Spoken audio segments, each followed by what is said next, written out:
Hello नमस्कार दोस्तों, ये है हमारा जावा बेस सॉफ्टवेयर और इसका डाटाबेस एक्सेस में जाता है। इसका एक्सेल से कोई लेना देना नहीं है। तो इसमें हमने क्या किया है, जो कस्टमर का डाटा था यानी आइटम क्रिएशन में पहले हम चलते हैं, आपको दिखाते हैं। अपडेट करते हैं, यहाँ आइटम लिस्ट खुलती है। तो ये सारी जो लिस्ट है ये देखिए, ये हमने इसमें फीड करवा दिया है। ठीक है, कस्टमर ने एक्सेल शीट दी हमें, तो ये सारा डाटा इसमें फीड हो गया है। ठीक, अब इस पर डबल क्लिक करते हैं तो इसमें यूनिट भी आ गई और ओपनिंग बैलेंस भी आ गया।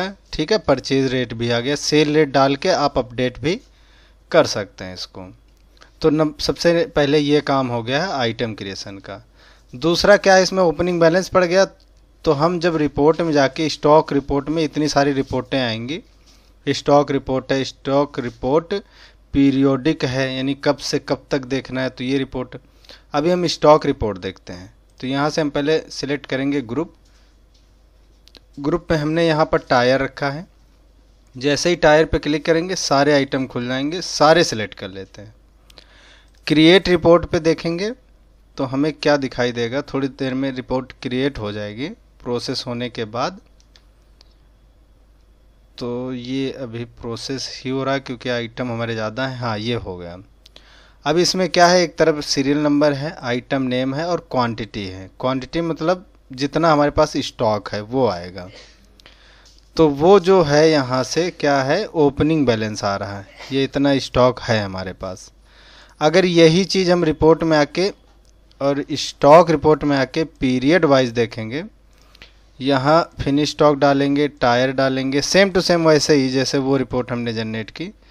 क्रिएट करेंगे, थोड़ा सा प्रोसेस होगा। ऊपर लिखा हो डेट फ्रॉम डेट टू, है ना। तो ये दोनों डेट डाल के हम कब से कब तक का स्टॉक चेक कर रहे हैं वो चीज़ यहाँ पे आएगी। तो हमने बाय डिफ़ॉल्ट ही डेट रहने दिया है और क्रिएट रिपोर्ट पे क्लिक किया है। तो ये होने लगा है प्रोसेस होने के बाद देखो ऐसा रिपोर्ट आएगी। यानी आइटम नेम है, ओपनिंग स्टॉक कितना था, इन स्टॉक यानी परचेज कितना किया, आउट स्टॉक सेल कितना किया और इस समय क्लोजिंग स्टॉक कितना है, वो यहाँ पे रिपोर्ट दिखा देगी।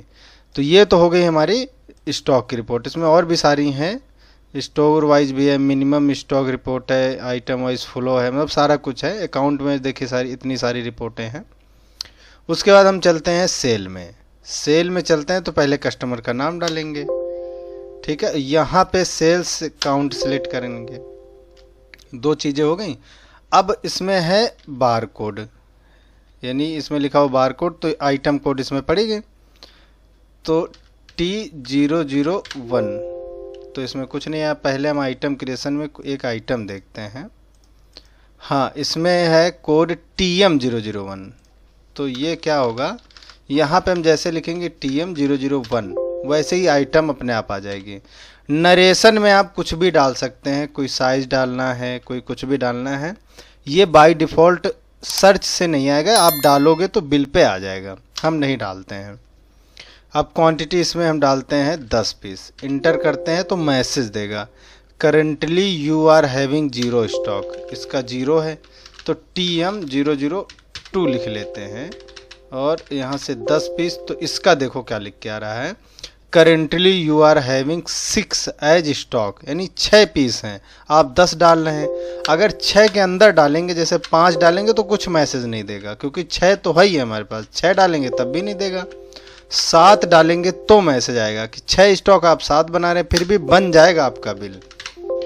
और यहाँ पे रेट डाल के जितने रेट से बेचना है वो यहाँ पे डाल के हम क्या कर देंगे, सिंपल इसको सेव कर देंगे। सेव करने के बाद प्रिंट पे आएंगे और यहाँ से मैक्सिमाइज करके ये देखेंगे तो हमारी आइटम क्वांटिटी ये सारा आ गया है ना। ये देखो ऊपर आपकी कंपनी का नाम आ जाएगा। तो ऐसे अपना सेल बिल बन जाएगा और परचेज बन जाएगा। ये डिस्काउंट और ऐड चार्जेस को भी हम कस्टमाइज कर सकते हैं। तो ये हो गया सेल बिल। सेल बिल के बाद अकाउंट स्टेटमेंट आएगी। ये देखो, तो इसमें सेल बिल नंबर 1 और डेबिट रुपए क्या है, 49 रुपये हैं। इस पर हम इंटर करेंगे तो बिल हमारा खुल जाएगा, है ना। पेमेंट के लिए कैश वाउचर, बैंक वाउचर, बाकी तो सब सेम ही होता है जैसे हमने आपको पहले बताया था। तो ये देखो, यहाँ से हम क्या कर सकते हैं, अपनी पेमेंट को रिसीव कर सकते हैं। यहाँ पे नीचे देखिए AG के सामने बैलेंस है 49 रुपये। 49 रुपये है, तो यहाँ से आप कैश पेड या कैश रिसीव्ड हम डाल देते 45 रुपये। अब यहाँ से सेव करते हैं, ठीक, और रिफ्रेश मारते हैं तो क्या होगा, कैश पेड यहाँ 45 आ जाएगा, तो बैलेंस 4 रुपये बच जाएगा। मतलब ये तो सिंपल है, इसमें कुछ बड़ी बात नहीं है। यहाँ पे सेल एंट्री में सेल रजिस्टर भी है, सेल रिटर्न भी है। परचेज में परचेज रजिस्टर है, परचेज रिटर्न भी है। तो जैसे सेल काम किया वैसे ही परचेज करेगा, है ना। तो इस हिसाब से हमारा काम इसमें हो जाएगा। तो ये थी आज की अपडेट, और मिलते हैं हम नेक्स्ट वीडियो में।